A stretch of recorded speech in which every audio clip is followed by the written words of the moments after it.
Alrighty, everybody. Welcome in to another episode of the Full Send Have Mast podcast, episode 174. Boy, I'm actually looking forward to this one, Tom, because I think, honestly, this is probably one of the best weekends of racing we've had in a long time, dude. I mean, it was Sure an was. absolute banger after banger after banger. Friday, I was like, that was incredible with the truck race. The ARCA race were great.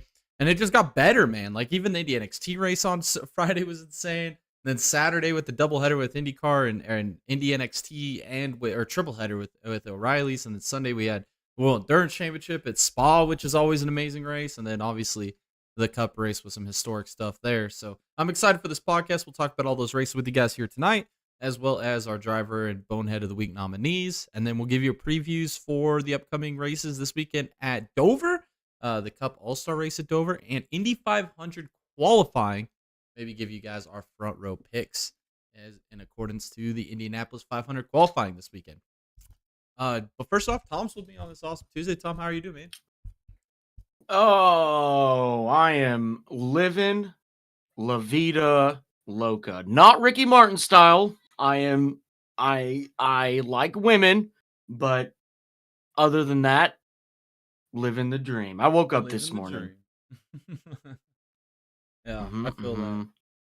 I was doing a brush coming home, or as I was working this morning, and I ended up picking up like two orders at like 5:15ish or 5:10, and they were both like 18 minutes away, dude. I was like, oh man, I'm not gonna make it for the podcast, but I made it, dude. I did. I got here like with 10 minutes to spare, so W. Alrighty, let's do some news first, man. So Recce Roundhouse gets extended. No shocker there. I didn't expect anything to change in that whole organization, so thought I'd mention that. Also, we'll talk about this more. I guess we could talk about it now, honestly, Tom. I think we probably should. The IndyCar yellow procedures. We had our first Big Daddy IndyCar moment in a while, and it refers to the whole situation with Alexander Rossi. Has a hybrid issue. The car stalls on the front straightaway. They call a local caution on the front straightaway where there's no access roads or access to the car from that point. And now IndyCar, with the amount of backlash they've received, has decided to change the historical IndyCar yellow procedures by not letting pit cycles finish through now under yellow as kind of a retaliation for what Alexander Rossi had to say. Sounds like just a bunch of titty babies, dude. It's a bunch of fucking titty babies that run IndyCar, man. Like, this sounds like an absolute joke. IndyCar has always had this in the past where if there was a yellow, like a local yellow, we'd let pit cycles finish. But instead of not in a situation where a guy wrecks on the front straightaway or his car stalled on the front straightaway in a place of no access, that's no longer a local yellow. I don't want anybody to try to gaslight me to make me believe that's some type of local yellow. That's bullshit. And then Rossi calls it out saying, oh, we got a hybrid system that nobody asked for and it fails. And then we don't get a caution when I'm stuck there. Because not only does it hurt his race, because there's a potential they can maybe fix the issue and get it back out on the track. No, he's stuck there on the front straightaway. The whole thing just sounds clownery to me, Tom, and it kind of pisses me off a little bit, dude. And I stand with Rossi. I stand with Rossi with all of the comments he made, because you mentioned this 2 years ago with the hybrid unit when, what was it, Scott Dixon and Alex Palou had an issue at Mid-Ohio, like on the debut of this. And I was like, oh, maybe that's just a one-off thing. But now it seems like it's becoming a recurring thing now, obviously. It's happened 2 years later. It just, I stand with Rossi. He's 100% right in every statement he made this weekend. Yeah, I think the biggest statement that he made was that IndyCar gave him something that they didn't want or didn't ask for. And I think that says a lot more about the management of IndyCar than anything else. I think it means that the management, again, is doing or taking the same steps like what F1's doing right now. You know what I mean? With some of the stuff that the drivers don't want, didn't ask for, and it's yeah, some people like it, some people don't. To be honest with you, it's kind of a weird season in F1 right now. But regardless, I'm not going to go down a rabbit hole here, but yeah, with the whole IndyCar deal, I don't know why they did that. Plus, dude, what is it, next year they're going to a new chassis? So it's like 28, 28. or 28. Yeah. Okay, so I mean, I don't. They had all this time to develop this engine package with the new chassis, and they just decided to just kind of like push it all at once, kind of like what NASCAR did with the COT. Yeah. Ring a bell? They pushed that shit mid-season. Fucking weird, dude. That's the same thing with IndyCar. It's fucking weird. Just stop it. Make Yeah. up a timeline. Update people. Dude, I mean, there's a better way to go about it. No, I 100% agree with that take 100% now that I see it play out the way that Alexander Rossi mentioned it. But my thing also is the whole, like, we're changing the yellow procedures now. Like, it's the same Thank with the God. fucking tire packs at Watkins. We'll talk about that here in a minute with the truck race in particular. Is the one race that kind of affected that one in. But it's like, why do these fucking motorsports change things that nobody wants, nobody asked for, things that aren't fucking broken? It's like, you fucked up. Just go out and admit that you fucked up, you know? Like, we sat here, what, 3 weeks ago at the Long Beach Grand Prix, and we said, they're on a slippery slope here because they open up the push to pass, you know? They open up the push to pass for everybody on that restart at Long Beach. And I said, whoever did that or is responsible for making that happen needed to be fucking fired.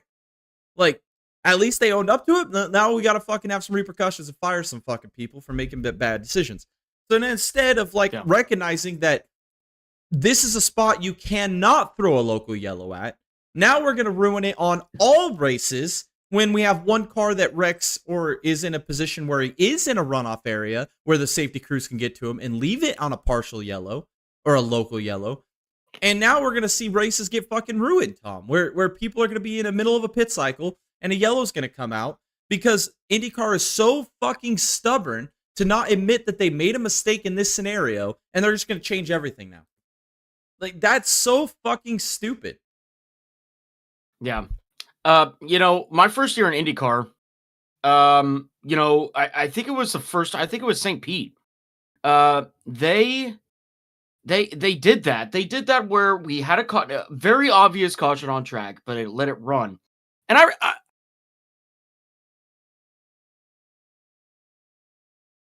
I remember watching this happening, and I look over to one of my teammates. I'm like, hey, what the fuck is going on? There's 3 cars wrecked on the racetrack. Why isn't there a caution? First off, because it was going to benefit us because we were running ass last, it benefit us by putting us back on the lead lap. But second off, it's like, I mean, there's 2 like almost tubbed cars on the track right now and one that's minor damaged. And they're like, oh, they're going to let him pit first and then they'll throw the caution. I'm like, what kind of fucking shit is that? I've never, like, I don't know. I didn't understand that. But it's good. Like, if you really care about driver safety, especially in this case, at the Indy GP with Alexander Rossi, they really, really fucked that up. They fucked that up bad. And it's not only that, if you watch Scott Dixon's onboard as he's going by Alexander Rossi, they're fucking racing, dude. Yeah. They're not fucking slowing down. Are you kidding me? He's making passes fucking 50 meters after Rossi's parked car. Like, come on, man. They weren't slowing down. It's fucking ridiculous. And again, like, it is. It's fucking ridiculous. We made that meme like a while back, like maybe a year or two ago. Like, what is a caution? Like, what is a caution? It doesn't take a fucking brain surgeon to tell when there's a car that's in trouble or a driver that's in a compromised safety situation and a car that maybe like spun out by themselves somewhere and it got the car going, or somebody that's have a mechanical issue and they pull off in a runoff area. Like, that's obvious. Like, we can have a local yellow for that. But when a car's fucking wrecked or the middle of the fucking track in oncoming traffic, or cars are tubbed, like you said, at St. Pete, like, that's a caution. Like, they play this fucking mental gymnastic game to define what a fucking caution is, when anybody with a fucking brain can tell you what isn't a caution. It's ridiculous. Yeah, it's got to be exhausting, Jay. It's got to be exhausting on trying to convince people what a fucking caution is. It's got to be so exhausting. Like, you can make it black and white. There does not have to be a gray area. No. And I think most of the problem with it, Tom, too, is like, I don't think that the race control has one voice speaking up.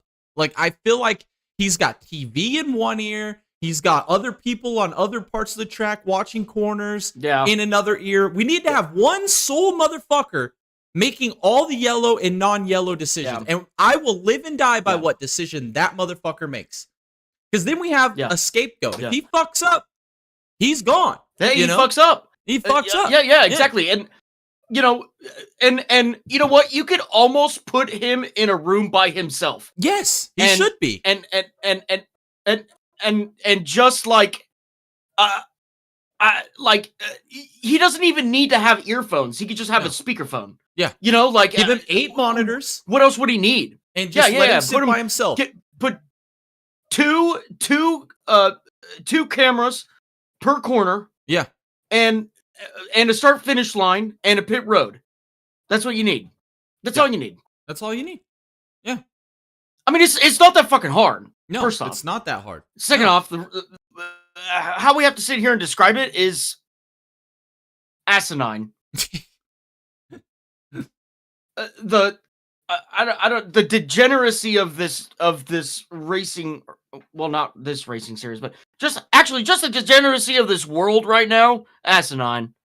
The fact we actually have to discuss this for smooth brain individuals to catch on. Smooth Brain World. And I can say that because I am CEO of Smooth Brain Operators, LLC. Hacks. Oh, man. Yeah, so that put a whole damper on the whole IndyCar weekend, in my opinion. I'm glad at least somebody had the fucking stones to actually speak out on something like that. So good on Alexander Rossi. Another rumor too, Tom. I noticed that you put this in I saw it on X this morning as well. You put it in the Discord.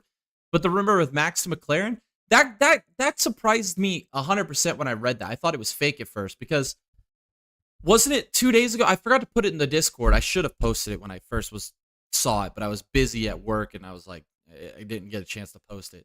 But there was rumors like Max Verstappen was having an opportunity through Ford in 2028 where there was a clause in his Red Bull contract where if he didn't want to race at Red Bull anymore in 2028 when Ford comes out with that new hypercar, like he has the option to jump over to run full season in the Ford hypercar. So hearing this McLaren rumor, which let's be fair, well, let's just say what it is. It's fucking career suicide to go over to McLaren and race under Zach Brown's banner with Lando Norris, the golden child, as your fucking teammate. That's career fucking suicide. It's just as plain and simple as we can make this in English where even brain dead, smooth brain operators can figure that shit out. If Max does this is the dumbest decision in modern motorsports by somebody that I feel like should have enough people in his ear with enough common sense to realize this. Like, to have basically an open clause in your contract to stay with Red Bull in F1, which, sure, they aren't running good this year, but we see how fast things change in Formula One. Red Bull could be the best team next year. You don't know. But then to also have the clause in your contract to be able to go run hypercar with the new Ford program and go chase the World Endurance Championship or go chase Le Mans, it seems like a no-brainer move for me if I'm Max Verstappen. I'm staying where I'm at Red Bull. I ain't fucking pursuing no damn McLaren career suicide bullshit. And I think we just lost Tom. Maybe. No. Oh, no, you're still here. You're just frozen. I don't know. I think. I don't know. Can you hear me? Yeah, I can hear you. Okay, good. I'm here.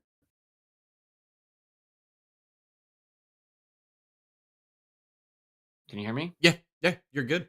Yeah, I can hear you. You're moving again. We're good. Okay. I lost you there for a little bit. Here's what I'm also going to say about that, though, Jay, is that Mercedes is also chasing Max Verstappen as well as McLaren. So I don't know if... I know that McLaren has specifically stated that they would trade Oscar Piastri to go to Red Bull. I wonder if Mercedes would do that too, but which driver? Should be Russell. Yeah. In my opinion. But, you know, here's the deal. there's this huge rumor going around right now, Max Verstappen to San Diego with I Project know. 91. That would be badass. I don't think it's happening.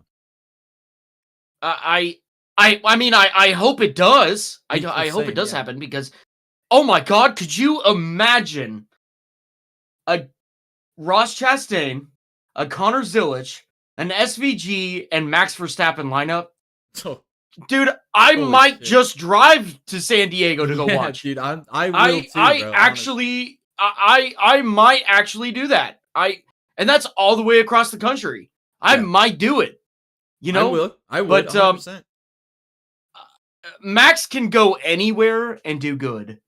I bet you, even with Zach Brown's thumb so far up McLaren's asshole, that Max will outperform Lando. I bet you money. You could put Max Verstappen in a car that's out-spec'd 2 times over, and he will still beat Lando Norris. I bet you money. I guarantee it. I guarantee it. Put my fucking house on that shit. You know what I mean? Yeah. He'd go to any racing series today and win races within the first 10 races. Mm-hmm. Oh, I can guarantee that. So to me, it's kind of like whatever. Honestly, I'd rather see Max get out of F1 and go try some other things just to prove again, atop the other 100 instances that he's the best driver in the world. That's just my personal opinion. I don't really care where he goes. He's going to find success. And here's the bottom line. I'm a Max Verstappen fan. I'm not a Red Bull fan. Not an F1 fan, particularly. I'm a Max Verstappen fan. And wherever he goes, dude, I think he's the most badass motherfucker out there. I really do.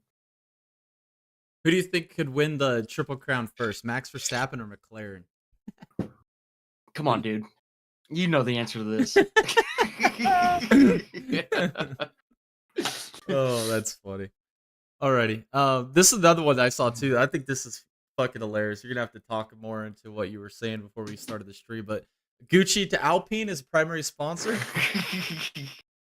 Hell yeah. Who's ready for some Kim Kardashian commercials, baby? That's what I'm talking about. That's it. You gotta show a little ass, though. You gotta show a little ass. Yeah, that's all we're asking for. Definitely gonna be ass. All we're asking for. You already know. So what? It'll be Gucci Alpine? Gucci P. That's Gucci hilarious. P, bro. Gucci P. I love it. It's funny, dude. I mean, it's cool. I'm glad we got more sponsors moving into F1, but yeah, we're gonna see a lot of advertisement. It's gonna be a full scale freaking advo campaign going on with Gucci. It's gonna be hilarious. Love it. And then also PJ1 at Dover again. We make these asinine fucking decisions. Nobody asked for this. Nobody wants this, and we're gonna get it anyway. Do you know why I'm kind of actually was excited about this race, Tom? Before they got the PJ1 announcement, have we ever raced in Dover in May? Like this race in the daytime, we have the potential to see an all-time great Dover race, dude. Can you imagine with the higher horsepower package we have this year? I've seen tire wear. I'm not saying we're all the way there, but we have seen some tire wear, and we're gonna put them on a concrete track, real abrasive, in the middle of the day in a hot May day. Like this potentially was the opportunity to have one of the best Dover races that we've seen in a long fucking time. But now we're PJ1 in the track, fucking ruined it. It's ruined. Yeah. We're not going to be able to see what could have potentially been one of the greatest. Unbelievable. Yeah. Stupid. There's really no other reason to talk about this other than just calling people stupid. Like says, why do you even have to create the mental image about those adverts? I mean, we're gonna. Who said that? Lag said that. I mean. Oh, Lag. You know Lag. You know Lag. Yeah. Come on, Lag. I know where he's going. Come on. Unlike the physical adverts, you know, it can be 3D, you know, or what is it? The virtual reality. Hell yeah. Alrighty, we're 20 minutes in the podcast. We just got through the news. Let's get into some of the racing. Because again, I want to stress this to the nth degree. This probably was the greatest racing weekend I don't know. I'm trying to put a comparison to another racing weekend that was as good as this one, Tom. Like, this was fucking amazing. Like, I have zero complaints about this weekend, besides obviously the IndyCar drama, but Rossi made up for it. The truck race, I'm still a little salty with the way that kind of played out with the stupid tire packs. We'll talk about that here in a second. But overall, man, like, it was just banger after banger after banger of a race, dude. Like, there wasn't a race this weekend that wasn't good, it felt like. Like, every race was an absolute fucking banger, dude. Like, I remember, like, Sunday night, even put it in the group chat, because I was sitting here thinking, I was just like, dude, like, I don't think I've seen a race weekend where, like, I was that compelled the whole weekend. Like, there wasn't a bad race. Like, every race I was on the edge of my seat and just having a freaking blast watching it. Like, it was just so good of racing. Like, I mean, we'll get into it, but dude, it was just, I can't emphasize it enough. I enjoyed the hell out of this weekend, man. If we could get another weekend like this again, bro, like, this is what you live for, man, is race weekends like this. This was fantastic. Caden Honeycutt, dude, did you see the stat on this guy, dude? He went 4 for 4 in 2 days, bro. He won 2 races in Friday, and then went and ran 2 short track races on Saturday and went 2 for 2 there. He went 4 for 4 this weekend. We were talking last week about the freaking sweep. Killed it. This motherfucker did it in another way. He swept the old-fashioned way, dude. Like, that was unbelievable. He kicked ass in potentially even more. Well, potentially even more impressive. I mean, he 4 different cars, 4 different, or what? 2 different racetracks, 4 different cars, over 2 different days. 2 different days. Unbelievable. I mean, unbelievable. Yeah, it was. Honeycutt is him, bro. Like, I feel like we've been on that train for a while. Even before, like, I remember when he was running those freaking O'Reilly cars for, what was it, Alpha Prime in the 44, that unsponsored fucking car, like 5 years ago. And he was getting like top 20 finishes in that car. And we're like, holy shit, dude, this dude's got some fucking talent. And then he eventually got that Nice ride, which was worked out good for him. And now he's obviously with the Toyota pipeline. Dude, I was super impressed what he did on Friday. And then Saturday, with the truck race, he won that race too. But I am still a little salty about the tire packs, because, how do I put this? They killed it, man. They fucked up turn 1. That wreck doesn't happen coming out of the carousel in turn 1. That big pile up on that restart does not happen in turn 1 if it wasn't for those fucking tire packs. If there was no tire packs there, that wreck in turn 1 doesn't happen, and Zilich wins the race outright. 100%. But then we get this fucking wreck in the tire packs on a restart. And what occurs after that? Wreck after wreck after wreck after wreck. If we would have had the first wreck, we would have had 4 more fucking wrecks and 8 more restarts. We wouldn't have had the Ross Chastain fucking restart violation. We wouldn't have the Gio Ruggiero restart violation. Like, the race was good until the 8 to go restart and that stupid fucking tire pack, where that wreck doesn't happen, Tom. It doesn't happen if that fucking tire packs are there. We saw cars were going to miss the fucking collisions, and they hit the fucking tire packs because they're trying to fucking avoid something that, again, a change that NASCAR made that nobody asked for and was unnecessarily needed. Like, I don't know. That was the only downside of the whole race weekend, racing product-wise, was that stupid caution in the turn 1 with the stupid tire packs with 8 laps to go. I wanted to see how that race was going to play out with Zilich, Cruz, and Ross Chastain and Gio at the end of that race. We didn't get it. We just got a restart frenzy at the end. And the race, quite frankly, the ending left me more to be satisfied. I felt like we got screwed out of what was already an amazing truck race between Ross Chastain, Gio Ruggiero, Brett Cruz, and Connor Zilich. They were putting on a fucking clinic. It was an amazing race. And gets fucking deleted because we have some fucking tire packs in turn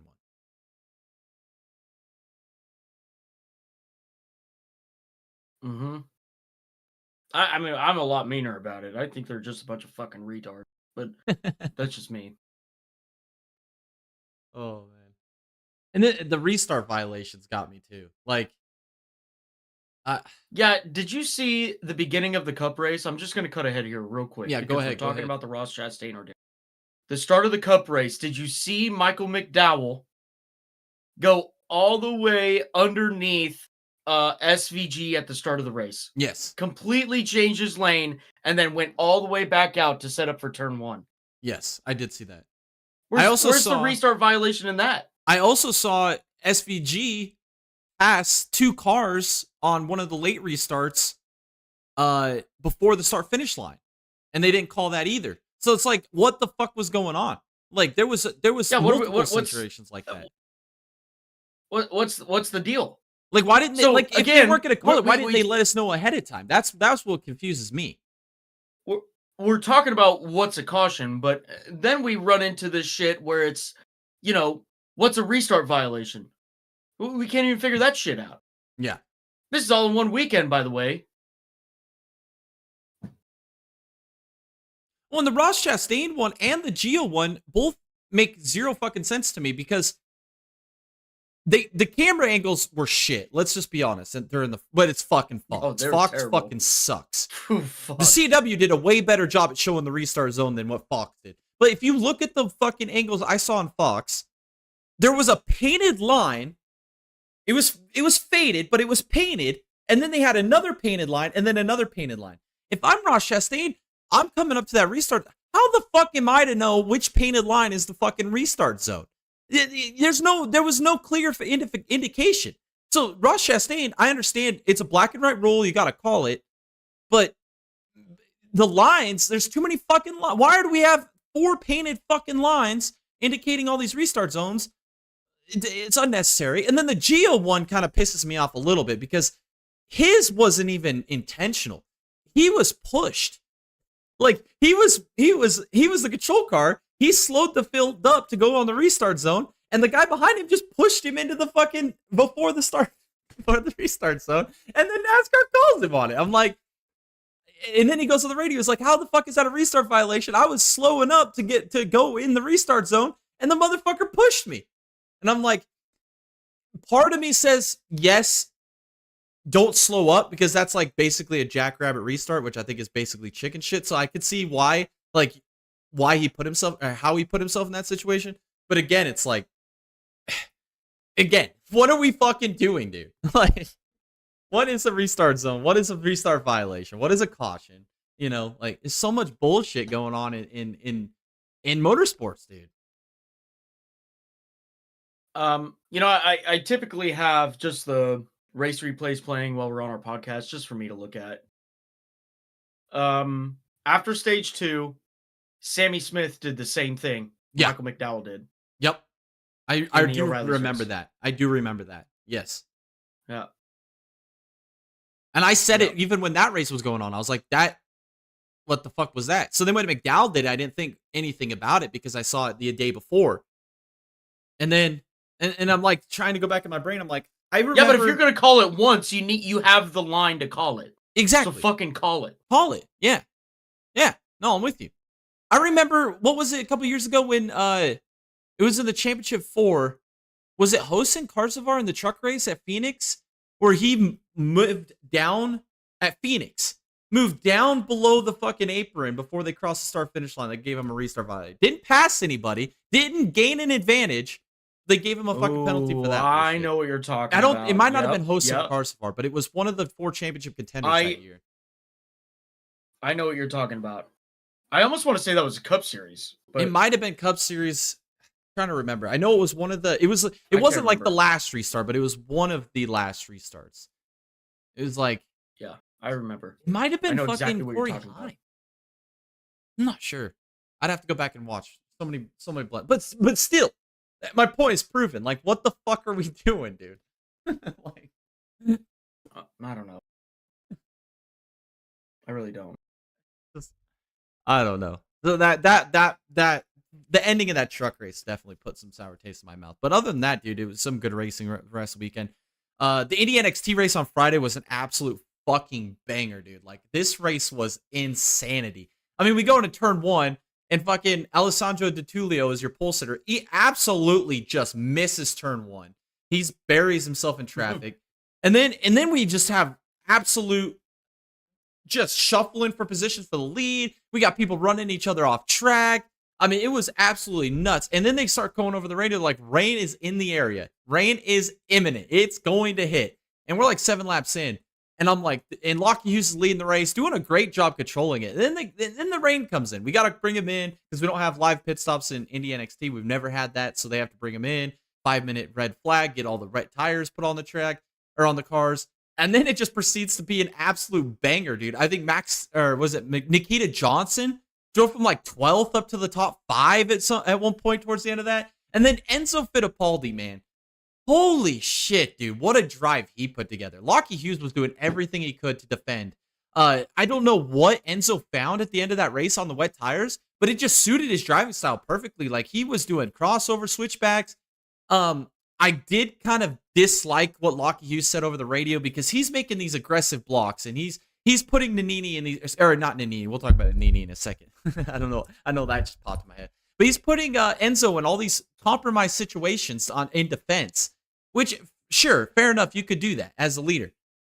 But then when Enzo finally gets by him, he does kind of the same thing to Lockie, and Lockie is over here bitching and complaining about it. I'm like, bro, just shut the fuck up and drive the car. Even his fucking crew chief said the same thing. His crew chief's like, buckle in here, bud, and fucking drive the goddamn car. Like, quit bitching about him being defensive when you did it to him for the last 15 laps before he got by you. That was comedy. That was hilarious. But Enzo did it, man. He holds off and wins the race. A fantastic drive.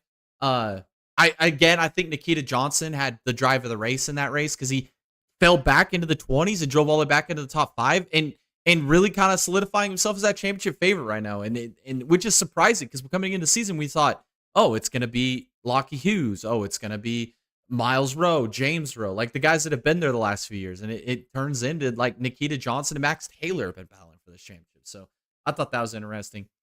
We do got to talk about Nannini. He is an absolute fucking clown, dude. Why did he ever get hired to come back to Indy NXT? This motherfucker. Money. It's money. I can't even describe the absolute fucking buffoonery of this guy. He goes off track. In the time of it, I'm sitting there like, this guy's a fucking moron. And not only does he do that, he blends back into the track. And then then he's like a lap down because he got some fucking damage from going off track or whatever. And they tell him, hey, you're 2 laps down. The field's coming through. Let every one of the lead lap cars by you. And so instead of doing that, he runs in the middle of the track, dude. He doesn't just veer off one way or the other off of the racing line. No, he says, fuck it, I'm going to slow down in the middle of the fucking track. So he's got fucking guys on the lead lap fucking swerving this way, that way. He had guys making contact with him. He goes off the track, 2 other guys. I'm like, what the fuck is going on? Even Jack Harvey on the broadcast is like, I don't know about that. I wouldn't think that's a racing deal right there. I don't know what's going on there. I'm like, dude, because he's a fucking moron. That's what's going on right now. Like, they tell over the radio and tell him, get out of the race leader's ways, man. Like, you're 2 laps down. You're just get out of the way. And his first instinct is, okay, I'm just going to slow it down in the middle of the fucking racing service. Just right in the middle of the braking zone. Just fucking park it, dude. What is he fucking doing, man? I'm laughing my ass off. I should have put him as bonehead of the week, but there was so many good options this week. Oh.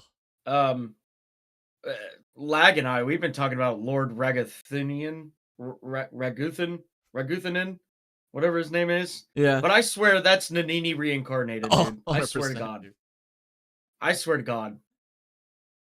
He's the most hack race car driver I've ever seen. And I've seen like the likes of Corey LaJoy Dozer. I've seen Cooter Daly. Like, Nannini takes the fucking cake, dude. Like, this guy, like, what would have been a good series? Not only the Deegan Cup or whatever. We should have did the Nannini Grand Prix or some shit, dude. That shit would have been entertaining, dude. Holy cow, dude. The guy is a walking fucking meme, dude. He is an absolute walking meme, dude. But overall, it's a great fucking race, dude. Absolutely fantastic. I say let's just jump into the second race real quick. This one wasn't as exciting per se because we didn't have all the drama and everything with all the overtakes and the passing for the lead and the rain and all that as we did in race 1. But this race was still great.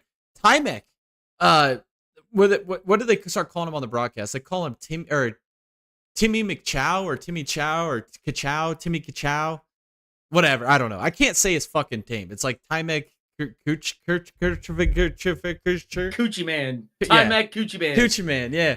I know he's a Poland. He's Polish, or Polish or Polak or whatever, however the fuck you say it. Dude, what a masterclass he put on, bro. Like, he dominated that race. Like, he took control of that race, and he had Max Taylor just breathing down his rear tailway the whole race, man. And he didn't make one single mistake, dude. I think it was the first Polish driver to win a race in IndyCar or Indy NXT ever. Like, I was impressed with what he did at the Arlington race, and I've been picking him as a dark horse since. That was a masterclass drive. I mean, that was, again, it doesn't have to be a badass, thrilling race to be a good race. That was a damn good race. Max Taylor, it was exceptionally fast. I think he had the best car, and Timac just didn't make a mistake and was able to hold on for the win. I see a lot more wins coming for Timac, dude. I see a lot more in his future here in Indy NXT this season. And I think with that win, I think it moves him up to like third in points now. So he's in reaching distance of Max Taylor and Nikita Johnson for this championship. Boy, this Indy NXT season, as it winds down, is going to be absolutely fucking thrilling, dude. Because there's still, I think, 9 guys that could still win this championship if one thing breaks their way or the other. Like, this is a great Indy NXT season, man. It has been phenomenal. And this weekend, again, absolute masterclasses by both Enzo and by Timac. It was unbelievable. And we saw guys make mistakes, like we saw with Lockie Hughes not being able to overcome the wet. We saw Alessandro Di Tullio really struggle. We saw Nikita Johnson have a good run, but put himself too far back to make a run out of win. So it was just a lot of stuff is going to change over the next few weeks. Let's talk about the No Apps race on Saturday. Again, the Zilly and the Cruise show, man. That was just so much fun to watch, dude. Like, absolutely badass racing all race long. At points, it looked like Cruise was much faster than Zillage. And then other times, it looked like Zillage was much faster than Brent Cruz. Like, again, the young crop of drivers that are coming up. I mean, we've talked about Brent Cruz. We've talked about Zillage. We've got Jose Carsfar, obviously. We've got, what's his name? He drives for Spire. Tristan McKee's up and coming soon, and he's exceptional. Dude, what a fantastic No Apps race. I thought it was amazing. I mean, obviously SVG had a good car, made that contact with Zillage on pit lane. Again, I think that's a 50-50 deal. I don't think you could put any blame on SVG. I don't think you could really put blame on Zillage. I think it was just a misjudgment by whatever spotter he had, being able to clear him to come off a pit road. That really hampered SVG's weekend. I think he still came on, third or fourth, even with that damage. So still an impressive run by SVG. But the end of this race was thrilling, Tom. We had Jesse Love trying to stretch it out on fuel, basically saving gas, had a big gap. Zillage is just running him down lap after lap, just closing the gap. And there was a point there, Tom, I was like, I don't think Zillage is going to get there. I didn't think he was going to get there. It looked like that gap was going to be insurmountable. Eventually, he got within 2 seconds of Jesse Love with 4 laps to go, dude. Zillage just bombs it through the bus stop, rips off the entire splitter off the right front of the car. Like, he hit hard. I'm like, fuck, dude, he just lost this race. I think I even texted the group chat. I'm like, that's some bullshit, dude. He had the best car, and he's gonna fucking lose this one too, just like the truck race. Again, Zillage is the greatest, dude. He is so young and raw talented, dude. Like, once he figures out a lot of this racecraft shit that I feel like he kind of lacks at this point, he's gonna be fucking unbeatable, dude. Like, he ripped off the right front splitter off his car. He went through 3 sets of turns, Tom, where the splitter was underneath the right front tire. His right front tire wasn't even making contact with the fucking ground. And he was still faster than fucking Jesse Love, dude, and ran him down and passed him at the end of the race. I mean, that was one of the most incredible 4-lap comeback I've ever seen, Tom. That was some fucking Jeff Gordon-esque shit right there. Some Jimmy Johnson-esque shit. Max Verstappen-esque shit, dude. That was insanity. Yeah, that was definitely a career moment for him, for sure. Especially when you're driving real race cars where you're actually the car is capable of doing it. God, you could put. Let me back up there. I didn't mean to say you could put anybody in that situation and make that do it. What I was meaning to say is Connor Zilic is the driver to do that in that situation.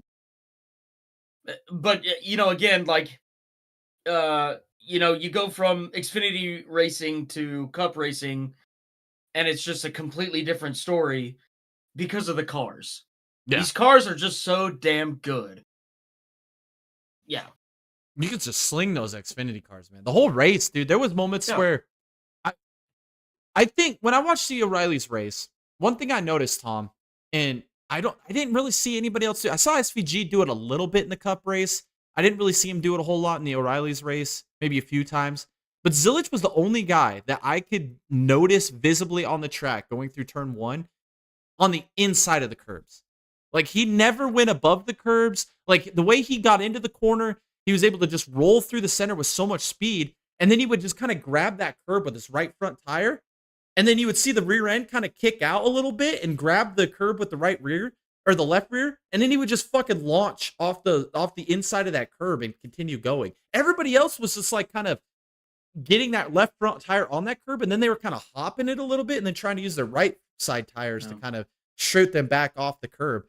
And Zilic was just faster and better than everybody else in turn 1 all weekend long. Like, I don't know if that's just technique. I don't know if that's how he designed the car. I don't know, but it was impressive to watch. Like, seeing how different he attacked turn 1 than everybody else in that entire weekend at Watkins Glen. I think that's just the car, man. I think that's just the car. I think you do that with like you couldn't do it with the next gen car because you'd bottom out so bad. Yeah. You destroy the bottom end of the car. Right. Like, you just and that's where all your downforce is created. With the trucks, it's like you could probably do it with the trucks. But I mean, also, are you going that fast in order to need the curb in the trucks? Probably He not. did it in the truck too, but he didn't, like, I don't know. Like, he was the only one I saw do it in the trucks, O'Reilly and the Cup. Like, I didn't see anybody. I saw SVG do it at times. I saw McDowell do it at times. And that was about it. And even Brett Cruz wasn't doing it. Ross Chastain wasn't doing, like, it was literally a specifically like Connor Zilic-esque line. I don't know. It was very intriguing. Yeah. I thought the O'Reilly race was fucking badass, dude. I was losing my fucking mind those last 2 laps, dude. Because it went from, holy shit, Zilic is going to run him down and win this race, to, oh, fuck, he just fucked it up. And then, holy shit, he's actually closing back in. And then it came to the last corner. I'm like, holy shit, he just won the race. How did that happen? Like, it was just like a range of emotions, dude. It was just fucking thrilling, man. Again, fantastic race. Let's talk about the IndyCar race, and we'll do WEC, and then we'll go into Cup. So, we already talked about the Rossi thing, so I kind of want to leave that out of this race for sake or whatever. But turn 1, massive wreck with Felix Rosenqvist gets in there and wipes out Pato Ward, and then ends up collecting Scott Dixon, Kyle Collette in that whole situation as well. And then obviously when we had that, no, you cut out again. Oh yeah, you did kind of pause. I see it. Can you hear me? Oh, you're back. Yep, I can hear you. Perfect. I think Will Power and that Andretti team choked this race, Tom. The more I look back at it, I think they choked this race. They had the preferred strategy. They pitted before the Alexander Rossi caution, which cycled them to the lead. They had the preferred strategy, and they fucked it up on pit road. Again, Andretti and pit road. Does that surprise you? No, it doesn't, honestly. How many times are we going to see Andretti fuck up races on pit road? Will Power should have won this race, dude. I watched this back. In all these different outcomes and circumstances, I'm like, whether the caution comes out here, there, we had the late race issues later in the race with some callers stalling. Like, the way I look at this race, it's like it fucking mind boggles me how Will Power and Andretti fucked this up so bad, dude. Like, he had this race. I think Andretti and Ferrari share engineers. They gotta. Have to. They gotta. There's no other explanation. Oh, I can't believe it, dude. This should have been Will Power's first win with Andretti. It should have happened. Like, the fact they did, like, I wish I could have saw, like when you watch like a basketball game and they got like the live bets or live odds, or it's like, this team is up 24 points. They have a 98% chance to win. And you see, like, as the lead dwindles, like the odds change. Like, I wish I could see the lap by lap odds of of Will Power winning this race before they Will fucked it up. Because that just blew my mind. That'd be hilarious. Then obviously the battle for the win becomes Malukas versus Lundgaard. Props. I called Lundgaard to win on the podcast last Tuesday. He fucking did it, dude. Yep. And again, He did it. I do want to mention that fucking Silver Arrow Verizon car for Malukas is one of the sexiest fucking race cars I have ever fucking seen, dude. Like, if I'm gonna look online and see if I can find a diecast of that, because that car is fucking iconic, dude. That car is badass. Like, why didn't they put that for the Indy 500? Why isn't that the Indy 500 livery? Like, why the fuck are we not running that for the Indy 500? We got the yellow submarine that McLaughlin runs.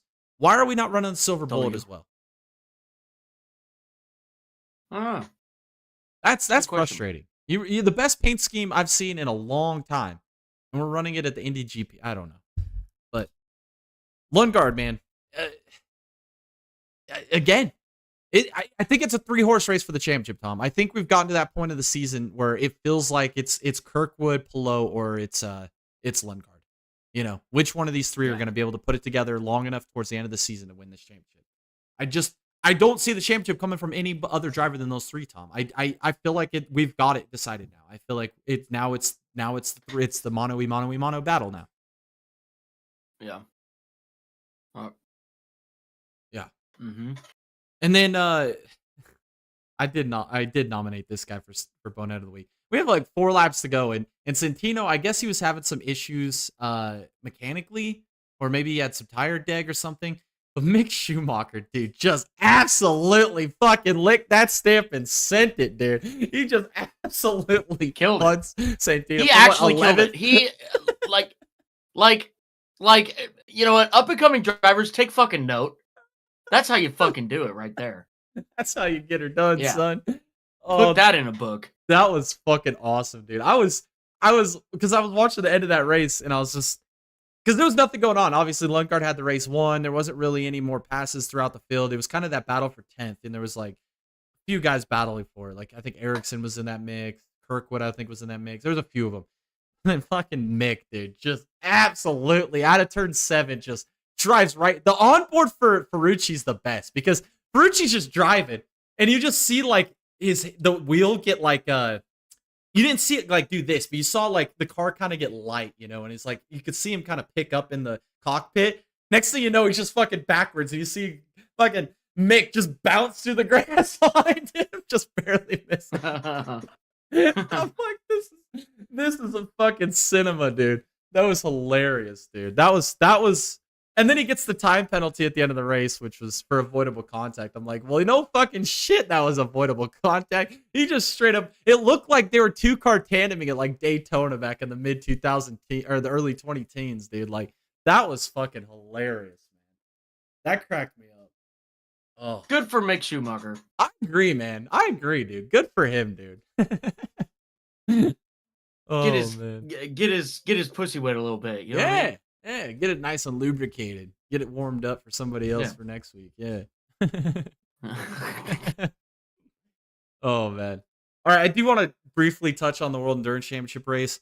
I re-upped my HBO Max subscription this weekend, Tom, just so I could watch the last hour of this race because I missed it live, but I went and watched, like, I was reading X, and everybody at X is losing their fucking minds. Like, holy shit, that was one of the greatest fucking last 45 minutes of a race I've ever seen. Like, that was fucking insanity. There was memes where it was like first 5 hours of the 6 hours of Spa, and it was just like some dude just sitting there like this, just chilling in their couch. And then it was like the last hour, and it was below. It was the same guys, and they're all just like fucking like this at their TV. I'm just like, okay. And I'm seeing like the pictures of like the Ferrari with the entire right side with the radiator draining. I'm looking at like the Aston Martin, the completely destroyed, the Peugeot, who was like, had a great freaking run going till they got absolutely wiped out by that fucking Mercedes.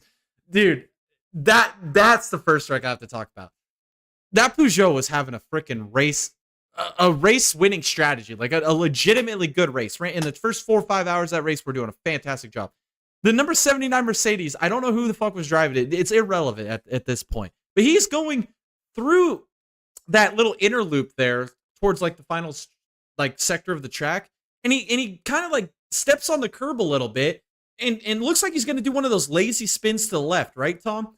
Then he just fucking overcorrects it completely back into the path of the Peugeot, who's on cold tires, basically just trying to get him up to temperature, and just gets absolutely TKO'd. And then you see Jacobson go over the radio, and he's like, "What the fuck was that, man? I'm on cold tires. Ain't nothing I can do. My brakes are cold. My tires are cold. And this motherfucker just pulls out in front of me. He just kills my race car, man. What do I do in that situation?" He's just having an absolute mental breakdown behind the wheel of this Peugeot.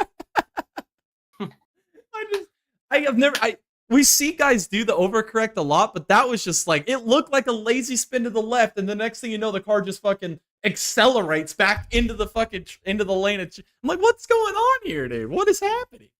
Like, that was so fucking funny, dude. I think it's so shitty. I've been a huge Peugeot homer since like the no wing concept. Yeah. And Peugeot should have won this race. Yeah, that was devastating. I don't know. I don't have much to say about it. I'm actually quite devastated about it. Yeah, it was a great run. It was so unfortunate the race ended. Finally, Ferrari looks human. Like, I don't know if they got a new BOP. I'll have to go back and research this, but they were not fast at all. The 51 wrecked out of basically 9th position.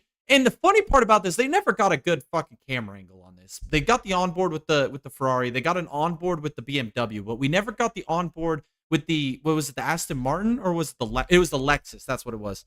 So they get dumped by the GT3 BMW, and that dude was on #code brown, because they showed the onboard of the BMW, and he gets on the brakes, and that thing just instantly starts wheel hopping. And in the wheel in the driver's hand, he had no fucking control. It looked like literally if you were like going on a road with black ice and you hit the brakes and the thing just fucking continues. Or like when you hydroplane, like he hit the brakes, the thing starts wheel hopping, and he's just fucking on for the ride, dude. And just absolutely ass packs Fuoco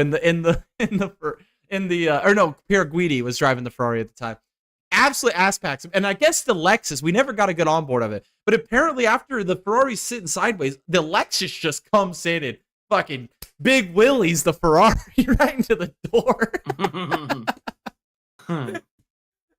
They never got a good replay, but I would have loved to see the Lexus replay on board, dude, because that had to have been absolutely fucking gold. Like mint fucking gold. Package it up, send it twice type. Like, just some of the shenanigans in this race were wild. And then all of this is like the last hour of this race. Like, I'm telling you, the last hour of this race was insane. And then you saw Riberas. He's going to get nominated for Bonehead of the Week. He's got this massive run down the back straightaway. And he's going to pass, believe it was the BMW at the time. And the BMW completely kind of lays over. You see it a lot down straightaways where you know you're going to get passed. So you kind of just move to the off racing line or whatever. So the BMW, he's like fading the whole way off to the far right of the racetrack, kind of giving that inside lane, or I guess not the preferred lane into the corner, but it's an opportunity for the Aston, who's got this massive run behind, to get by.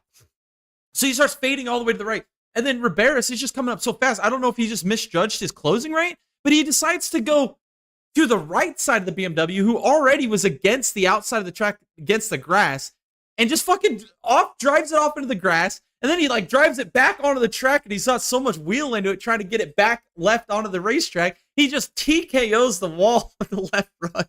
I mean, it was just, I'm like, what the hell was he thinking right there, dude? Like, I don't understand it. Like,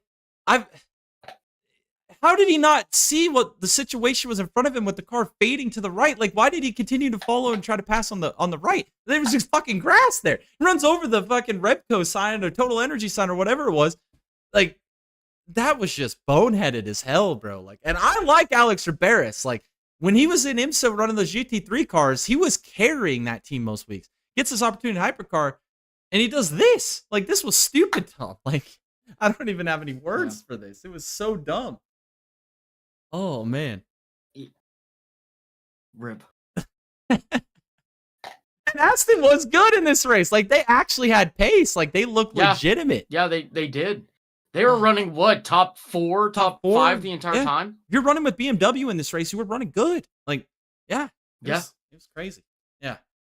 And then the final like 6 minutes of this race was absolutely thrilling. You had the two BMWs in front on two different strategies. Obviously, the winner was the number 15 BMW, or no, it's the 20 that won the race. The 15 finished second. But then you had one of the Ferraris, you had the second BMW, you had the Toyota, and then you had the Jota. All four of them, nose to tail for the last 5 laps, battling for the podium spots.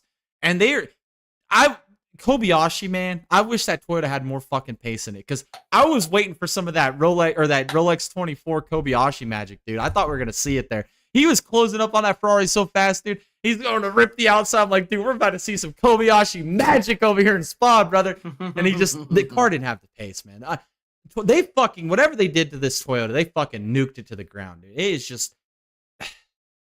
without Kobayashi, they don't run as good as they do. Like, let's just put it how it is.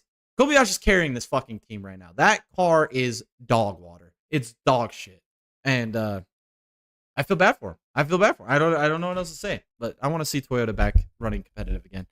BMW won 2, and then the number 21 Ferrari ends up winning GT3. If you guys ever get a chance, if you guys miss this race, that final like 50 minutes, I'd say the last like 50 minutes of that race was just fucking insane, dude. Like, again, sports car racing, just kicking ass, dude, taking names, man. It was badass. All right, Tom. I'll let you lead off. How about that SVG masterclass, dude? Unbelievable. Can we just say that what we witnessed this weekend with SVG was not only historical, but also setting the bar on anything that anyone has ever done in NASCAR Cup Series history. And I'll say that because fastest and 5-lap average race time, fastest and 10-lap average, fastest and 15-lap average, fastest in qualifying, wins pole, goes out there, pulls fastest lap time, gets towards the end of the race, makes a pit stop. I have the stats right here real quick. Let me show you. Came back out 26th place. Was 29.2 seconds back. Retook the lead in 18 laps, and then won by 7.3 seconds over second place. Have we ever seen a performance like that? No. I don't think we've ever seen a performance like that, given any of the circumstances that's happened in the past. I don't think this is Jeff Gordon-esque. No. I think this is just SVG-esque. I think this is just the bar. I think it's the bar that he set. I think that I don't even think Marcus Ambrose could have done that. Well, he didn't do that. You know, I don't think that any road course ringer that ever came through the rings of NASCAR ever did that. I think what we witnessed this weekend was just a real, I mean, for lack of better words, a dick stomping. Yeah. I think that, I don't know if there's ever been a performance like what we saw by SVG this weekend. I think this is one for the history books. And honestly, let's talk about the best drivers in the world. We had multiple instances over the weekend where, NASCAR wouldn't practice, wouldn't qualify while it's drizzling on track, and we're talking about the best drivers in the world here. Are they capable? Shit, I don't know. We'll never know because they're too damn pussy to put them on track. You've got the rain tires. Put them on. Just see. Why not? We go back and forth about these best drivers in the world. Well, the drivers that you're defending can only race on ovals. Proven this weekend. Sorry. Not sorry. I mean, we saw an absolute masterclass. I mean, we saw what the best drivers in the world could do in the Cup Series. Not what they can do. They could This is what they could do if the competition was better. It really irks me that we continue to say the best drivers in the world, yet we've got series that people don't even cover in this world that probably have better drivers than the drivers in NASCAR. For example, rally car. Yeah. I mean, we're probably talking about one of the lowest fan bases worldwide, given. And I can guarantee you probably. Let's talk about prime Peter Solberg. Peter Solberg could have came into NASCAR and done some fucking work. I bet you money. You know, like I don't know what else to say other than you haters are fucking awesome. I fucking love you haters. You guys are fucking awesome. You guys keep it up. You guys are doing some good work. Keep it up. Yeah, I love it. I love it. I don't know what else to say other than if you're not consistently trying to get better at any of the road courses per SVG, then what are you doing? Are you just showing up on the race weekend saying, SVG's probably got this one? Is that really best driver in the world-esque? Is it?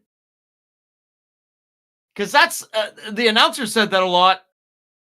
The announcer said that a lot. The pit reporter said that a lot. The teams said that a lot. The drivers said that a lot. Tell me how they're the best drivers in the world.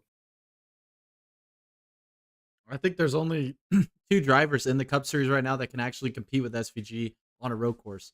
And Michael McDowell is one, but he's just, I mean, we're talking he's maybe that far off. And then Zilich, obviously, who had a great run this weekend, obviously went on that alternate strategy, and that really fucked him. I mean, he's basically running, saving fuel. He wasn't able to push his car. I don't know. I mean, SVG said that he was saving when Zilich was behind him there in stage 2, but then I think Zilich was probably saving too, because there was many times where it looked like he was faster than SVG and he didn't make a move. He was just kind of following behind him. I would have liked to have seen an SVG Zilich battle on equal stuff at the end of the race. We have not got that in the Cup Series yet. I want to see it badly. I think we were going to get it at Coda until fucking Zilich got taken out. We would have had it here if maybe they would have done the same strategies SVG did. But again, SVG's a fucking masterclass, dude. It was one of the most impressive things I've fucking seen in racing. Like, that was absolutely insane. I mean, just add that math together, Tom. That's like 37 seconds worth of gap that he basically made, right? Like, that's over half a minute of time just in racing time. Like, that's fucking insanity. Like, that's he's the best, dude. There's no denying it. Again, I picked McDowell as the dark horse last week on the podcast, Tom. I had a really good fucking feeling about McDowell, dude, and he got fucked on strategy. I don't know what I don't know if fucking Peterson is just this fucking genius, fucking madman with fucking calculator and just fucking moving switches and shit, or he's just lucky, because like that strategy looked like absolute dog shit the whole time. I'm sitting there like, this is the stupidest fucking thing you could have ever done, and it worked out. He finished P2, and I mean, let's say SVG runs maybe just like a 10th or 2 slower each lap. Who knows? McDowell maybe wins this race. Like, you know what I mean? Like, that strategy actually played out. It was fucking insane. Like, I knew it. Yeah. I knew McDowell. I love it too. Put him in a situation he was going to do. You know, I had such a problem with the racing product at Talladega. Yeah. And it's because nobody tried. Nobody tried anything. Everybody's doing the same damn thing. Everybody's running side by side. Nobody even tried to go 3 wide on the racetrack. You know what I mean? And if somebody tried to go 3 wide, they'd pick up 1 or 2 people and then the outside lane would die. You know, like, but here on these road courses, we're getting people who are, you know, trying different things through strategy, trying different things on the racetrack, trying different driving lines, fuel saving, you know, going and pushing the cars to the absolute limit. We're seeing everything encapsulated other than those fucking stage cautions. And it just creates such an awesome product. I mean, it's so much better. I had such a problem, and I don't mind saying this. I crashed out a little bit while we were at Talladega because it pissed me off so bad that the level of competition that we had at Talladega has declined so bad throughout these years with this shit ass car again that they really rob the fans, and it's just it pisses me off. But then we go to races like this and it almost makes everything right in the world again. It was great. All right, what's the rally racing thing you said? Lag says, speaking of rally racing, the format itself isn't as easy as follow as circuit as circuit racing is, and I'm saying that as a rally fan. The good thing about it is it takes way longer to finish rallies, so you have to be pretty much certain, but there's going to be some cars going around the stages at any given moment. Oh, I see what he's saying. I was trying to put that into my brain. About the Peter Solberg. Yeah, I got what you're saying. Peter Solberg. Prime. Yeah, rally race is entertaining. That's for sure. The thing about what I was trying to say, though, and I get where you're coming from too, is just that prime Peter Solberg could have changed the racing world. I think. And it's not just Peter Solberg, and I'm forgetting a bunch of names here just because I really liked Peter Solberg growing up, just because he was a funny guy. But there's plenty of rally car drivers. I mean, Robert Kubica was a rally car driver. Jos Verstappen is a rally car driver sometimes. There's so many drivers out in the world that can come out here and challenge SVG for these race wins on the road courses. Just to prove that, this series, I guess what I'm also trying to say is that to have the title of best driver in the world, you got to be pretty damn well-rounded. Yeah. I think SVG is getting there. I don't think he's the best on ovals, but also it's not like he's racing for Hendrick. He's racing for Trackhouse. So we don't really know what that means because he hasn't really been given a great chance. But I'm just saying, like, if they're that bad on ovals, if they're that bad as an organization right now, and they've admitted it, and they go out there and erase almost 37 seconds to win a race, imagine what they could do if they were a top team with the best equipment, with the best engineers, with the best strategists, with the best crews. And I'm not saying that any of those guys are bad. I'm just saying they're behind. They've admitted that. Imagine what they could do with the same shit that everybody else has. Just imagine. 37 seconds would be nothing. We'd be talking like, oh, great. It's incredible he won by 7.3 seconds. But I bet you that motherfucker could have won by 20 seconds if he was in a Hendrick car. Yeah. Yeah. No, I agree. 100%. Yeah. Fuck the haters, dude. Because there's so much fucking hate still going with this SVG shit. And it's like pissing me off to a complete extent, dude. Yeah. Fuck them. I love it. Keep talking shit. Keep talking shit. You want to know what? The SVG beat your favorite driver. What you gotta say about that? Also, probably won a race before your favorite driver, too. My favorite. There's not a lot of Red Dick fans. When people say that fucking... I saw one X account and he was like, road racing isn't real racing. But then you look at their profile and they're celebrating a fucking Chase Elliott win at Talladega. Like, oh, so fucking road racing ain't real racing, but fucking Talladega's real racing? Like, okay, bud. All right, pal. Yeah. All right, pal. Yeah. You know what? You can have that one. I'll let you relinquish that. You have a great night's sleep with your sister and just carry on into the fucking sunset with that one, brother. You can have that one. You can have that one. Oh, man. He thought road racing was real racing when Chase Elliott was winning all the road courses. Now that he can't even get a top 20 on a road course, now it's not real racing. Yeah, top 20. Yeah, also, let's talk about the downfall of Hendrick. Yeah. What the hell did we witness out of the fucking Hendrick cars this weekend? They ran like dog shit. What? Every one of them. Dude, Never. you might not as well a single put a fucking factor. Kia Optima on fucking track and let them race that. Slap a motherfucking 13 on that sumbitch. You know what I mean? What, road racing? Yeah, is it yeah. Road racing? Where does that person live? The goddamn planet of Zord? Fucking hell. I know, dude. No, he lives in road racing was the Huntsville, original racing, Alabama, brother. is where that motherfucker probably Yeah, Huntsville, Alabama. That's right. Yeah. Which is basically fucking hell. Oh, Yeah, that man. dude lives in Joplin, Missouri, where his fucking dog gets sucked up by a fucking tornado every year. Yeah. Oh, man. All right, drivers of the week. I'm going to go Kane Honeycutt for the Friday sweep. Louis Foster, I did want to mention this in the IndyCar race. He finished P7, man. We had Foster P7, Howard P8, and Nolan Siegel with a P10. All really good runs this weekend. I was extremely impressed.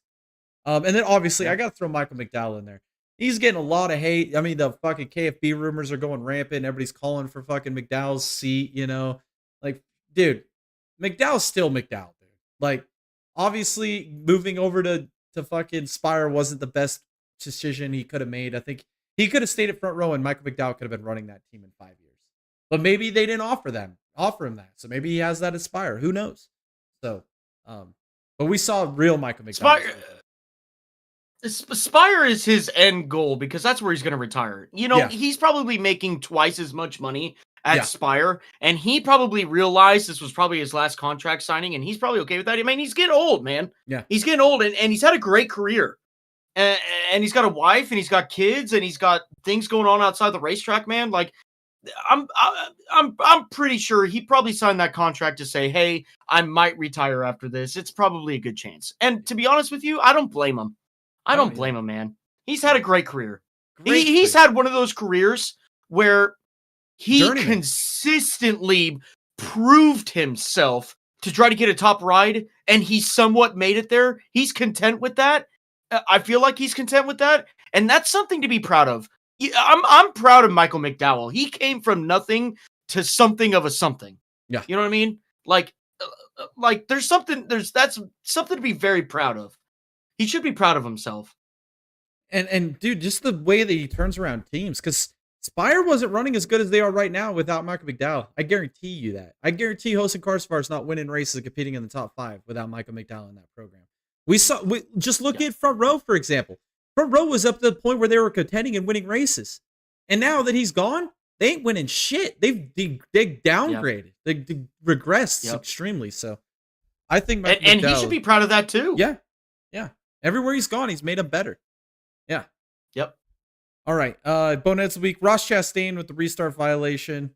Mick Schumacher wipes out Santino Ferrucci. And then Alex Riberas with the massive crash in the World Endurance Championship. I gave Heartbreak of the Week to Connor Zilic for finishing P20 in the Cup race. He should have been a top 3 car. That just sucks. That fucking sucks. But, you know, you make bad decisions on the pit lane and put yourself in a fucking defensive situation. You're going to have those mistakes and see if you can turn it around. All right, notable entries for this weekend. We got races at Dover for the trucks and no-apps, and then the All-Star race at Dover, and then the Indianapolis 500 qualifying. Notable entries in the trucks. We got Brandon Jones with Tricon in the 1, Sawalich with Tricon in the 5, KFB with Spire in the 7. Emo Boyer is going to be in the number 25 for Colleague. Ross Chastain in the 45 for Nice, and then Christopher Bell with Halmar in the 62, and Hosen Karsfar in the 77 for Spire. In the no-apps, we got old Ross Chastain in the number 9 for Junior Motorsports, and then BJ McLeod, dude, making a one-off O'Reilly start in the 92 for DGM this weekend. Truck Series picks, Tom. I'm keeping this plain and simple. I'm going with the points leader. I'm going Caden Honeycutt. Momentum's a real fucking thing. He got that monkey off his back, dude. We kept saying it week after week after week. It's just a matter of time before he wins. Matter of time. And we even said it. Once he wins, he's going to win a lot. A lot. I think he goes and backs it up. I bet he goes back-to-back this weekend at Dover and gets the win in the truck race. And then my dark horse, I'm going with Brendan Queen. Those Ram trucks are dog shit. But Brendan Queen has been having consistently good. There was a point at the end of that race of the trucks, Tom, where Brendan Queen was in the top 10. I think he was running like top 5 at one point at the end. Like, that's a great run for a Ram truck. I think Brendan Queen, again, he's another one of those guys. When they can finally build those trucks good enough for his driving talent. Brendan Queen is going to win a lot of races and be a championship contender in the trucks. So those are my picks this weekend. Yeah, Jay, you know what? I'm just going to have to agree with you on both of those picks. Who else are we going to choose at this point in time in the truck series? I mean, I'll be honest with you guys. I'm a straight up Grant Enfinger homer. I think he's the coolest shit. I think he is the shit. But you know what? This whole CRM, whatever the CR7 fucking motorsports deal he's with, man, it just seems like it ain't it. They bring second drivers into the series with that CR7 crew and also that course dog shit. And we're not talking about bad drivers either. So I'm not saying that Enfinger's washed. I don't think he's washed. I think I don't know. I'm just not expecting a lot out of him anymore. I think it'd be kind of a disservice to people watching for me to choose Enfinger just because it's kind of like a hope dream and a half smoked cigarette at this point to hope that he does pretty good.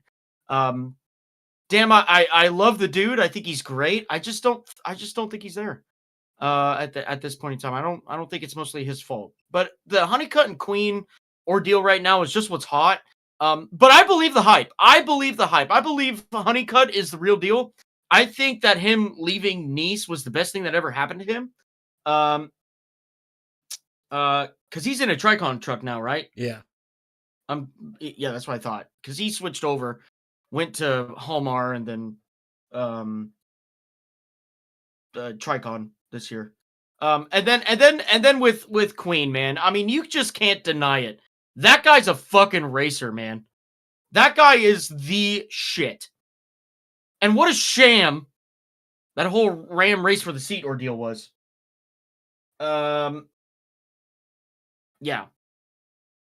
That's all I gotta say about that. What a sham. It's a damn good thing that they chose Queen, though. Facts. All right, for the no apps race, the Bet Rivers 200 on Saturday. I went back and forth with my picks, Tom, but you know what? I am a big time believer in Brent Cruz. I think his day is coming. I think a lot like Honeycutt, man. Like Brent Cruz is. I mean, what did he missed 4 races this year out of his own with nothing in his control. Had to miss him because Big Daddy NASCAR thinks being 17 years old in 10 months is too young to race at fucking Daytona. But 18 in one day is fucking fine. So he's championship eligible, which I don't understand how that works, but I'm glad he is.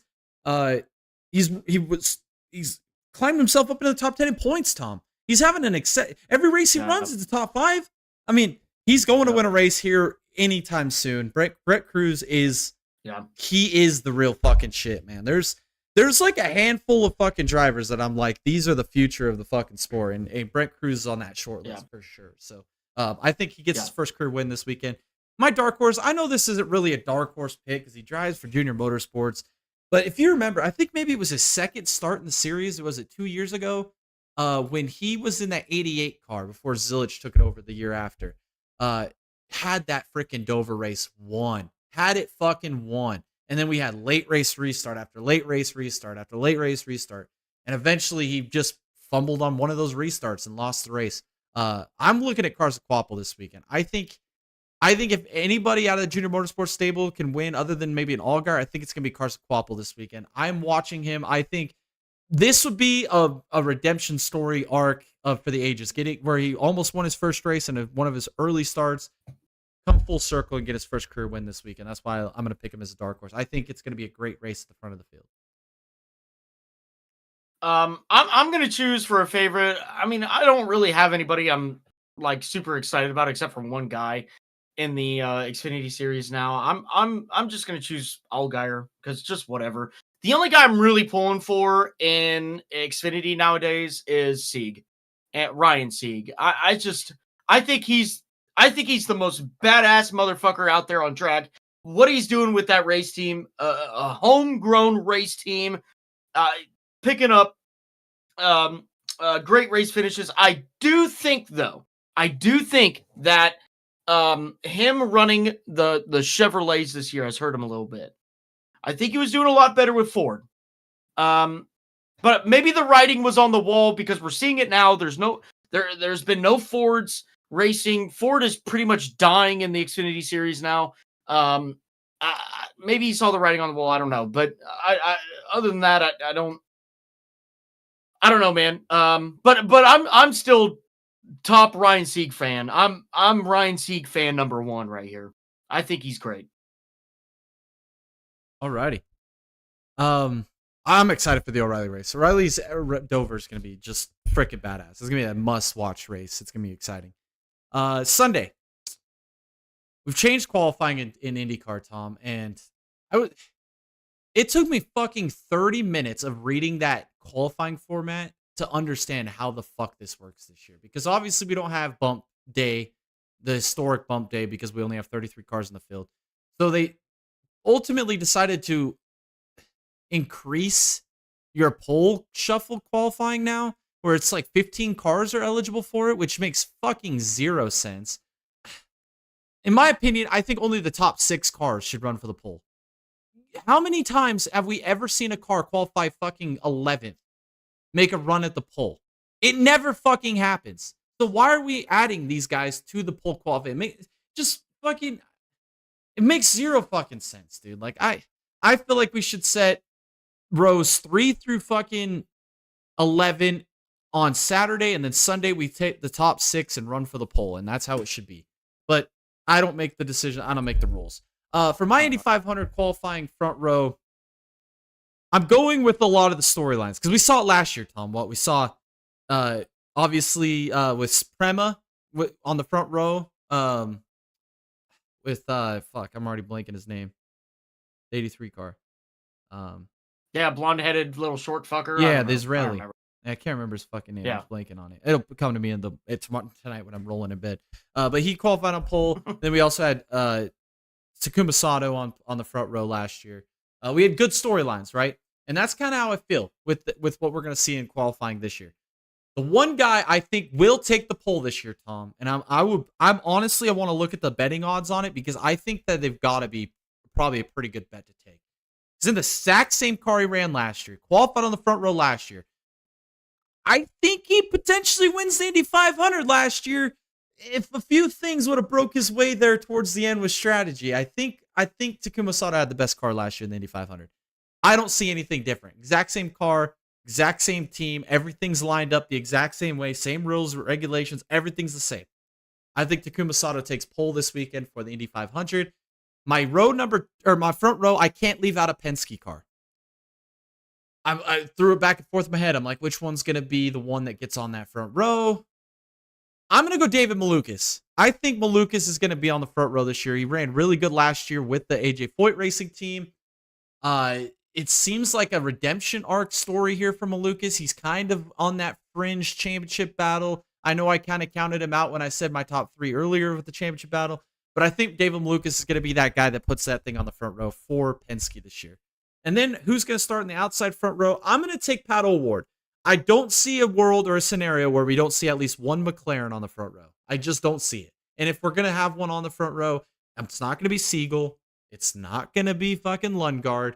And it's not going to be their 4th do-it-all whatever car pitted by Jimmy Johnson's legacy team with runner Hunter Ray. It's going to be Pat O'Ward. So Sato pole, Malukas middle, and Pat O'Ward on the outside front row. That'll be your front row for qualifying. And then I think when he gets back into the second row, I think you could throw in a Dixon. I think you could throw in a Palou.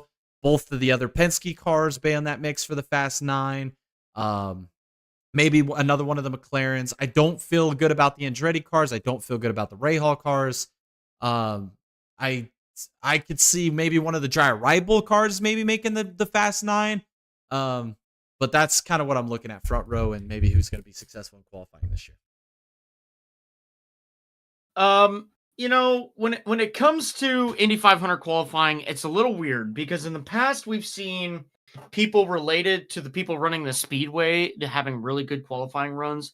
And then we've seen people like Penske pulling the shit that they pulled. And then we see, what Prima did last year. I honestly think it's kind of a crapshoot when it comes to qualifying because the type of stuff that they put on these cars is almost not even at all what we expect in the race. I mean, we could see a team do what Prima did last year and just completely focus on qualifying. I mean, who wouldn't at some like let's take Foyt for example. Why wouldn't Foyt do that? You know how much recognition Prima got last year by doing that? You know, they got a shit ton of recognition. They got shit ton of media. They got, you know, that driver, I forget his name as well, traveled to fucking US because he was the pole winner. You know, so I don't know. I think going into this year, along with the new qualifying stuff, which is fucking dumb in my opinion, but Penske, or I shouldn't say Penske, but IndyCar is going down a route where it's going to be irreversible. It's basically it's turning into irreversible NASCAR. already. It's already there. It is. It is. How we don't have a bump day this year. Are we so for fucking real? Are Well, we so for real right now? That was one point that I'm glad you brought that up because there was one point somebody made on X and I should have posted it. They said, so we had basically Honda and Chevy basically put the grid up to 30 because we had 31 cars. They funded the Able and they funded the Catherine Lake. Fox funded those rides to get those rides into the Indy 500 to get us to 33. Why the fuck, if they're going to spend that money to get 2 cars, why didn't they do 5? Why didn't we get up to like 36 cars on the entry list? Well, it's not even that. It's just the direction that IndyCar is going that forced this predicament. We're talking about the charters. We're talking about people being scared about, you know, actually being able to be in this series in the future with the charters. We're talking about, you know, people now looking at IndyCar as this some sort of elite program like NASCAR is trying to make themselves out to be. Shrinking the field again, putting in charters. It's like, what do you guys fucking expect? You guys can have a case study of NASCAR on what not to do. And people are doing it. To me, it just makes no sense. It's just, and now IndyCar's going down that way, and it's honestly just, it's sad. I don't, you should be able to garner funding for any car. If Fox wants to put that money in, great. If, you know, Monster wants to put money in, great. Fuck, if you want the fucking local sheep farm to put money in, let them take it. You know, it's whatever. I'm just disappointed. I think disappointment is the best adjective that you can come up with to describe what's going on in IndyCar right now, just from an operational standpoint. Not the racing standpoint. Racing is still very, very, very good. I just think from an operational standpoint, they're really fucking it up. And it's going to trickle down. It's going to trickle down. They're already talking about the replacement for the DW12. And at this point, I'm one of those guys that's, you know, all hail the DW12. What a fucking awesome chassis. That chassis is incredible. That should go down in motorsports history as the best chassis to ever hit the track. Sorry. You can argue with me all day long on that. You're not going to convince me that any other thing was better. I don't know. All I'm trying to say is it's very hard to predict what the front row is going to be. So I'm going to throw out names out there that historically have been very, very, very good. And then one other driver. Sato. Phenomenal. The flying kamikaze. This guy doesn't give a shit about his life. Let me tell you something. This guy does not give a shit about his life. He will go out there and put a car straight into Timbuktu to fucking go for pole. He is all in.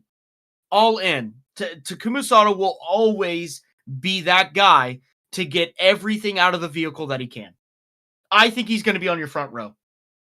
McLaughlin, time and time again at Penske, he has shown that he may have not grown up on ovals. He may have not raced ovals growing up. He may have, you know, all this road course racing experience, but fuck is he fast at this place. He is beyond exceptional at this place. He is a great driver.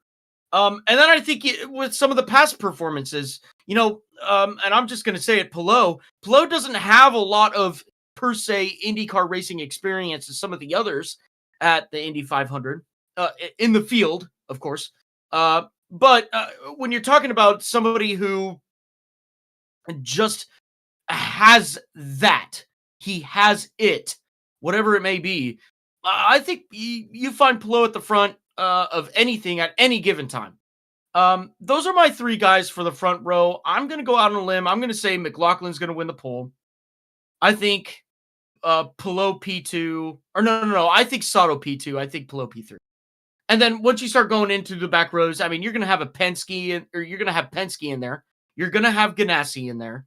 I think with the final qualifying round, I think you're going to have a Foyt car in there. I think it's going to be Ferrucci. Yeah. I think you'll have an award in there. I don't know about Lundgaard. Ryan Hunter-Reay's washed. Who's the other one? Nolan Siegel. Yeah. Expect that guy to qualify probably 25th. Andretti. I think you'll have a Kirkwood in there. Maybe a Power. Maybe. I mean, he's got speed in those cars, but it's his first time showing up to a big oval with Andretti. So expect some growing pains. I think there's going to be pretty massive growing pains. Just because new team and also new engine manufacturer for him. So I think there's going to be a little bit of growing pains there. But yeah, I think that's, I think that's what to expect. Alrighty. I'm excited. It's going to be fun to watch Indy 500 qualifying this weekend.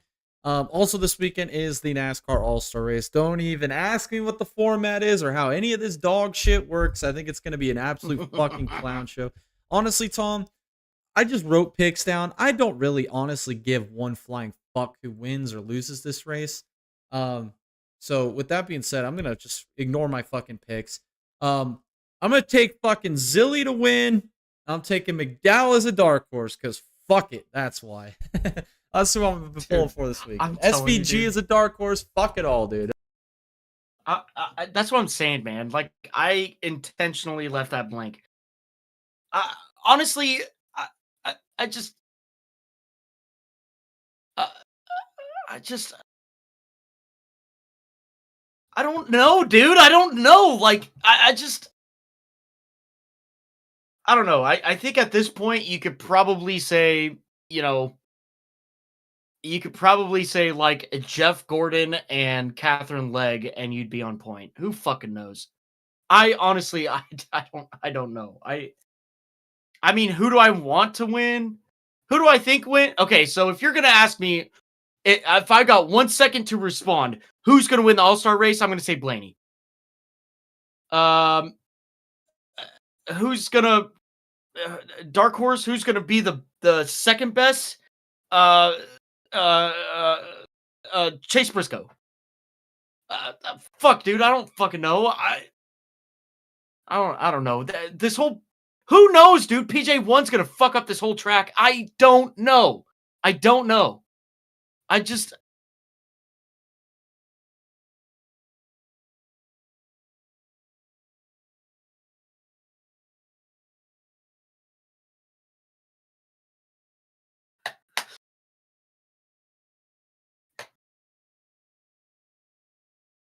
Yeah.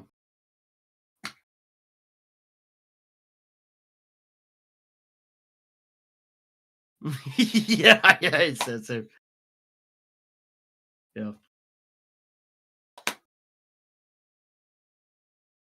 Yeah.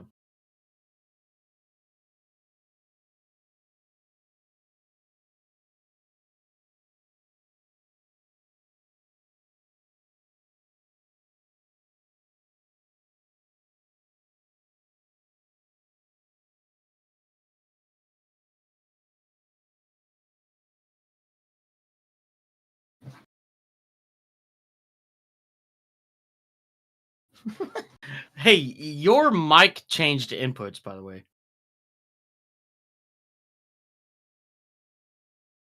Like 5 seconds. Oh yeah, my mic's not even on. I can hear you. My mic just died. Oh, it went to my webcam. My webcam became the mic. I don't know why this isn't working. Oh, I guess we're going off the webcam for the rest of this for whatever reason. My mic just quit. But all right, well, that's all I got, Tom. No fantasy this week. It's an all-star race, so no points, no fantasy. That's all I got. Unless there's anything else we want to talk about before we wrap this thing up. I don't have anything. All right. Sounds good to me. Your mic is muted on stream. Oh, thank you, the lag. Yeah. I don't know what happened to my. Try it one more time. See if I can get this mic back. Because my webcam mic's dog shit. I guarantee it.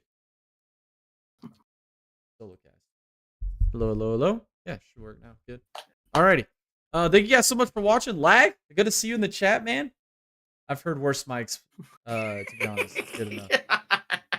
Yeah, my mic sounds fucking amazing. Oh man. Thanks, Lag. We appreciate you jumping in here, man. It's a fun time talking in the chat while we're live streaming. So hopefully you enjoyed this content, everybody watching. Hopefully you guys enjoyed the races this weekend. Again, I can't say this enough. This was one of the best weekends of racing I can remember in a very long time. I mean, it was absolutely one. I don't think there's gonna be a race weekend for the rest of your time that's gonna top this race weekend. I think this was A tier, S tier, or whatever the kids are saying these days. It was fantastic. 6-7. Oh god. Alrighty. If you guys appreciate our content, make sure you guys hit the subscribe button, hit the like button, get this thing populated on the internet. Also, turn on bell notifications, stay up to date. Most likely no watch party this weekend. I don't think there's really a necessarily reason we should even do one, Tom. It's Indy 500 qualifying, and me and you both are pretty much under the same assumption that the All-Star race is gonna suck fucking donkey dongs. So there's no point of doing that. But we will have watch parties next weekend because next weekend is Merry Motorsports Day. IndyCar and Formula One are on at the same fucking time, which is stupid. So we'll probably watch them both simultaneously. More emphasis on the Indy 500 though, and then we'll probably do the World 600 afterward next Sunday. So that should be fun. If you guys appreciate this, make sure to follow us on all of our social media platforms.